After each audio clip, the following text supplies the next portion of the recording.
5 versus 5. We will finish it maybe in this week with big surprise.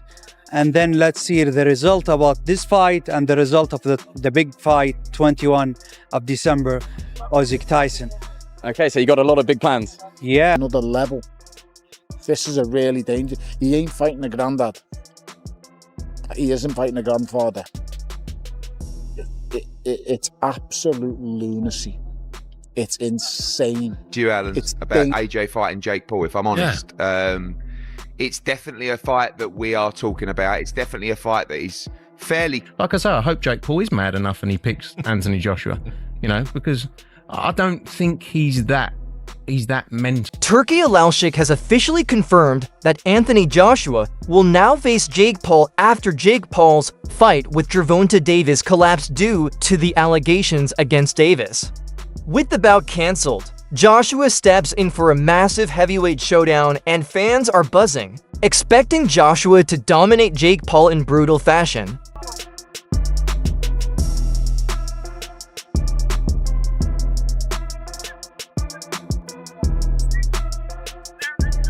Duke McKenzie says this matchup is extremely dangerous, pointing out that Joshua is a fully trained 18-stone heavyweight facing a much smaller man. According to him, Jake Paul hasn't earned the right to be in the ring with Joshua and has never beaten a top heavyweight, making this fight risky, unbalanced, and potentially harmful. I don't believe to fight Anthony Joshua. It's not like he's beaten, 4 or 5, top line heavyweights, other heavyweights. I don't believe he's boxed any heavyweight. Eddie Hearn also warns that Joshua fighting Jake Paul is dangerous beyond belief. He says AJ would take Jake Paul's head clean off his shoulders and notes that no cruiserweight outside the top 50 should be dealing with that kind of power. The risk is obvious. This is a serious challenge for Jake Paul, not a gimmick. But I said to Jake Paul, you ain't in a box, mate. This ain't David Blaine.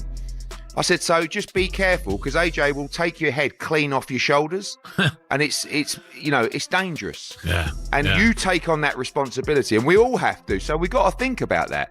But this is Anthony fighting a top 50 cruiserweight in the world. It's not something that we would normally do. Tony Bellew calls the matchup a gross mismatch and insists Jake Paul's health is on the line. He says it's insane that money is being prioritized over safety, calling the fight a reckless gamble. Joshua has the power, pedigree, and elite-level experience to completely dominate from the first bell. It's just a gross mismatch. Yeah. Like, you don't understand his health is in jeopardy.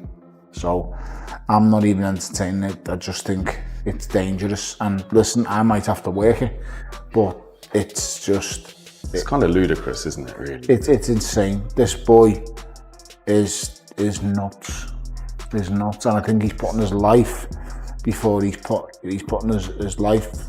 Derek Chisora warns that Joshua needs to finish Jake Paul quickly or he'll have nightmares forever. He firmly believes AJ has the skill and knockout strength to end the fight within 3 rounds. In Chisora's eyes, Jake Paul simply isn't on Joshua's level. I will say this to AJ, don't let that guy knock you out, because that will be fucking nightmares forever. But 1 or 2, put it this way, AJ has to kill him.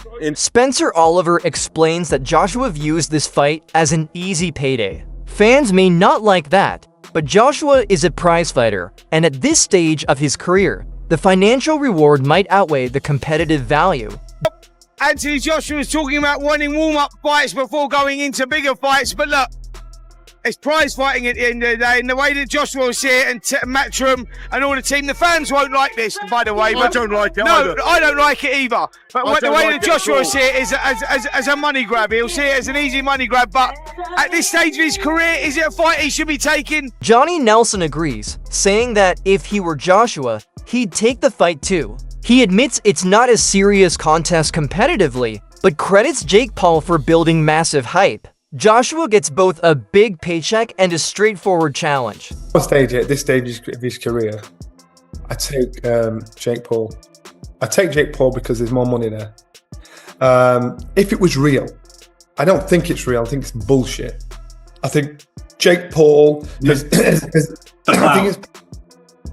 think it's bullshit. I think it's Jake. Tyson Fury adds his trademark chaos, saying Jake Paul could knock out Anthony Joshua and calling AJ a spent force. He praises Jake's new heavyweight frame. But even with Fury's wild prediction, Joshua's power and experience can't be overlooked. Joshua has battled elite heavyweights at the highest level, something Jake Paul has never come close to. Fans expect Joshua to dominate despite Fury's controversial take. Tune up, I think Jake Paul knocks him out. Seriously? Yeah.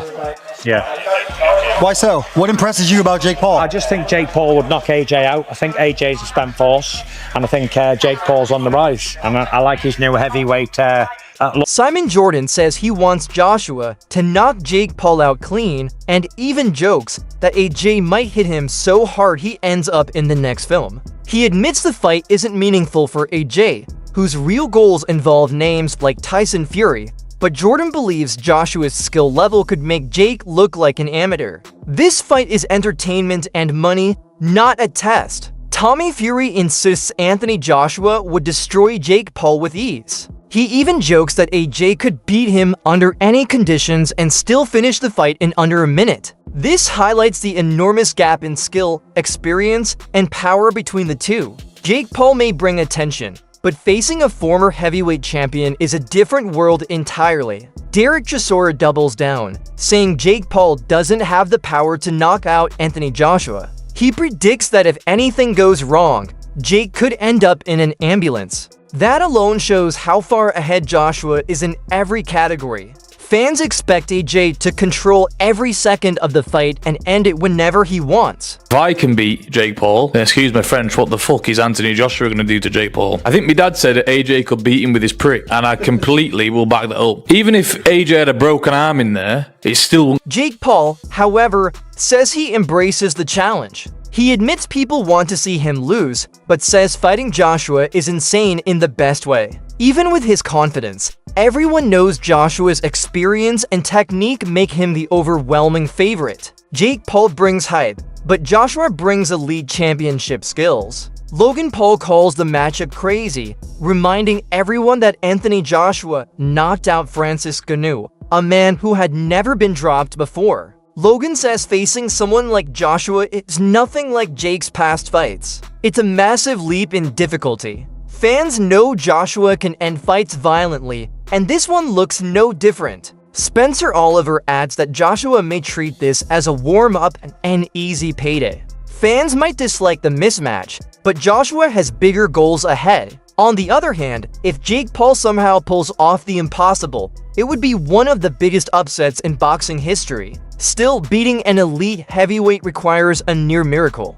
Mentally and physically, Anthony Joshua is sharper, hungrier, and more disciplined. It's clear he wants this fight to prove his dominance. Now, it's up to the fans. Who are you backing? Will Anthony Joshua do what everyone expects, or can Jake Paul shock the world again? Drop your predictions in the comments. Are you riding with Anthony Joshua, or do you believe Jake Paul can pull off the upset of the century?